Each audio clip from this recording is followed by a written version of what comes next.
Learn English through stories B13. Adapted and modified by Kulwant Singh Sandhu. Contents: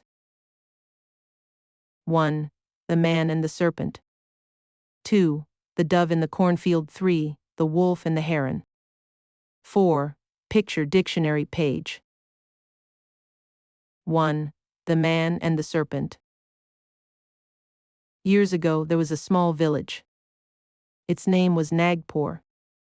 The village was situated by a beautiful river. Most people in the village were poor. Most of them were unskilled laborers or farmers. There was one family richer than the others.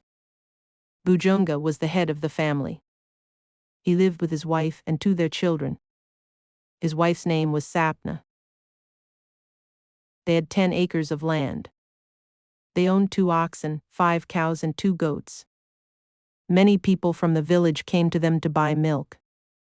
Bhujonga worked hard on the fields. He grew good crops. Sapna was a good cook. She also milked the cows twice a day. Their children, Raju and Rajni, went to school. Rajni was 10-year-old.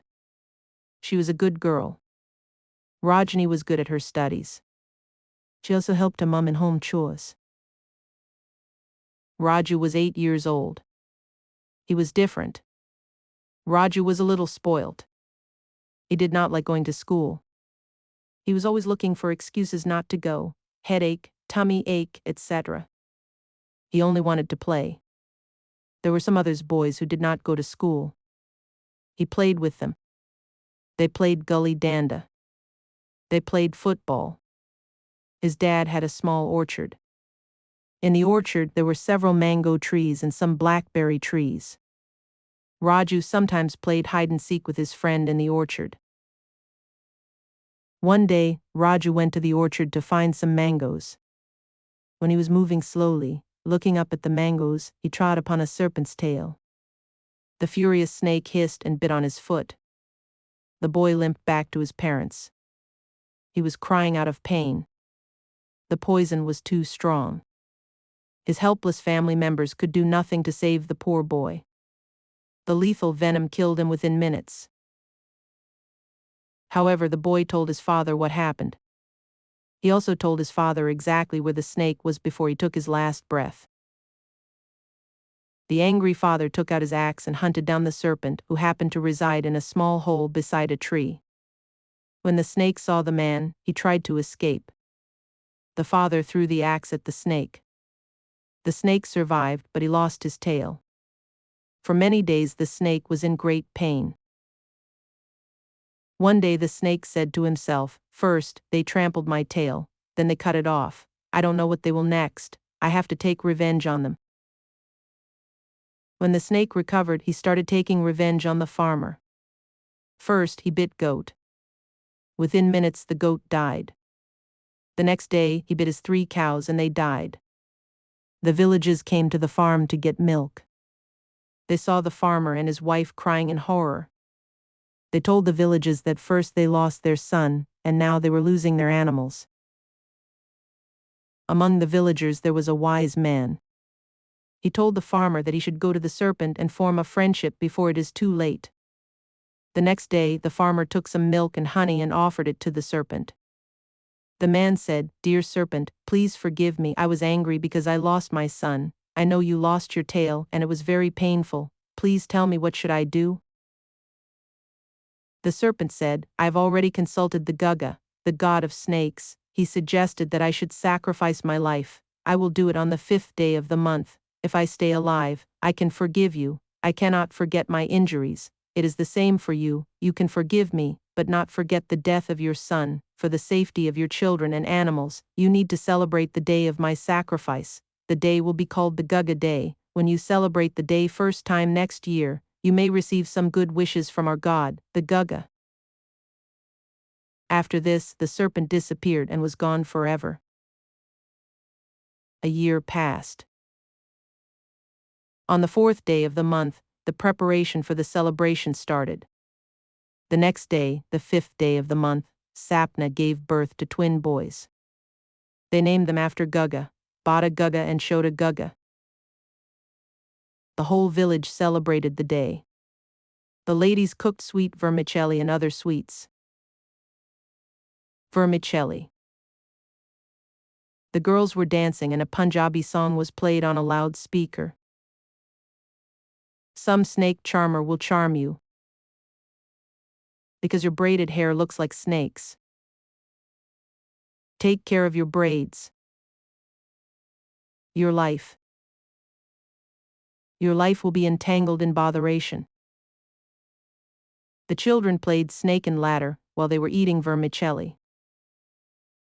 The children listened to this Punjabi song. You are very fond of games. We will let you play again and again. You will be climbing up the ladder running. We will confront you like snakes. 2. The dove in the cornfield. Gola lived in a village. He was a small farmer. He had 3 acres of land. One year, he decided to grow corn instead of rice. He prepared 2 acres of land for it. He plowed them. He spread the manure. Then he planted the seed. A month later, a pair of doves, cock dove and hen dove, came to the cornfields. They made their nest there. Soon hen dove laid 2 eggs in it. After a few days, little babies hatched out of them. Cornfield. One day the baby doves overheard the farmer say, "I will call my neighbors to reap this field." Gola called his friend and said, "Hello, Shuki, how are you? I am cutting my corn next week. Please come and help." Shuki replied, "I am fine. At the moment, I am repairing my motorcycle. I will call you later." The baby doves got alarmed to hear this and told their mother about it. The mother told them not to worry. Some days later, the farmer came again and said, "I will call my relatives to reap this field." He called his cousin Mama Jai's son and said, "Hello, Papu, how are you? I am cutting my corn soon. Please come and help." Papu replied, "I am fine. At the moment, I am painting my house. I will call you later." The baby doves were frightened again and said, "Mum, we are scared." "Fear not," said their mother. But the next day, the farmer came there with his little son Bitu and said, "I will reap this field tomorrow." The baby doves were terrified again and said, "Mum, we are fearful." "Now is the time to go. When a man says he will do the work himself, he will certainly do it," said the mother dove. Moral: do not fear hollow threats. Punjabi song. Your coquetry and frippery are extreme. The boy is ready to face them. Those who are infatuated with you. The boy is ready to stop them. We both sisters look like a pair of doves. The dove. I had a dove, and the sweet dove died. And I have thought it dies of grieving. Oh, what could it grieve for? Its feet were tied with the silken thread of my own hands weaving. Sweet little red feet. Why should you die? Why would you leave me, sweet bird, why? You lived alone in the forest tree. Why, pretty thing, would you not live with me? I kissed you often and gave you white peas. Why not live sweetly, as in the green trees? 3. The wolf and the heron. Wolf loved food. For breakfast he ate a rabbit. For lunch he gulped a small deer. In the afternoon he was hungry again. The wolf caught a large pigeon. He gobbled it in one go. Then he pounced on a parrot and bolted it down his throat. Then he felt a little sleepy. The wolf went to his den and had a nap. After 2 hours' sleep, he woke up. There was only one thing on his mind: food. He walked along the river. The wolf saw a kid goat drinking water. He jumped on it and killed it. Then sat on the bank of the river and enjoyed his meal. When the wolf went to bed, there was only one thing on his mind: what would he have for breakfast the next morning?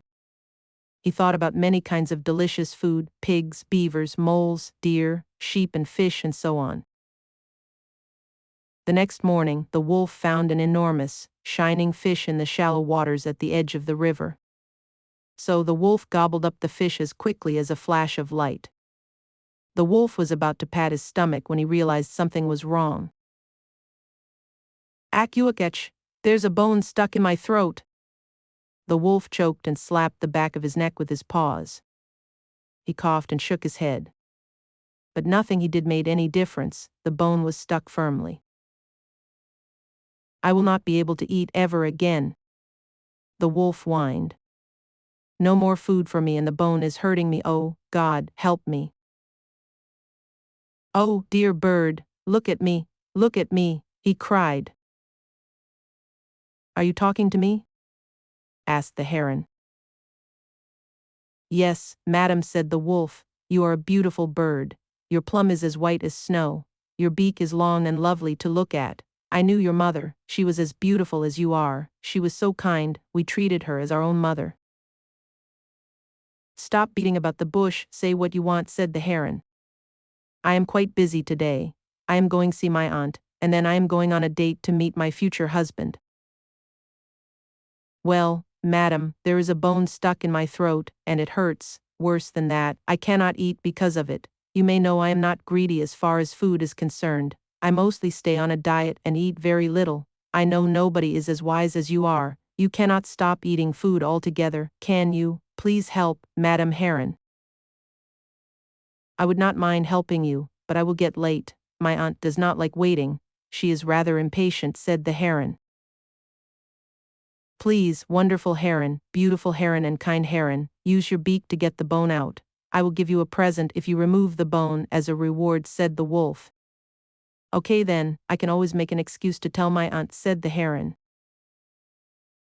The heron took her beak into the mouth of the wolf. Carefully, she removed the bone. Then she sat beside the wolf and waited for her present. The wolf started slowly moving away even without saying thank you. The heron called, "Oh, wolf, what about my reward?" The wolf grinned and showed all his teeth. "Oh, creature heron, can you see my teeth?" The heron said, "Who cannot see your teeth? They are shiny and big." "Well," snarled the wolf, "I didn't bite your head off, did I?" Heron checked her neck. "No, you did not," she replied.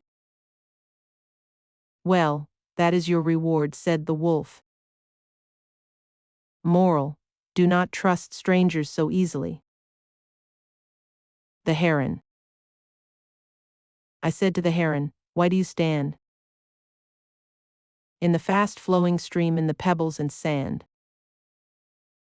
on only one foot? I would have thought it would be more convenient to put both feet in the stream while you patiently seek the silvery fish to spear with your beak." The heron glared back and his voice quickly rose. "I would thought it was something that everyone knows. In warm air, above water 1 foot I now hold,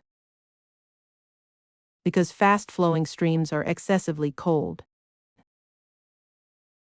4. Picture dictionary page.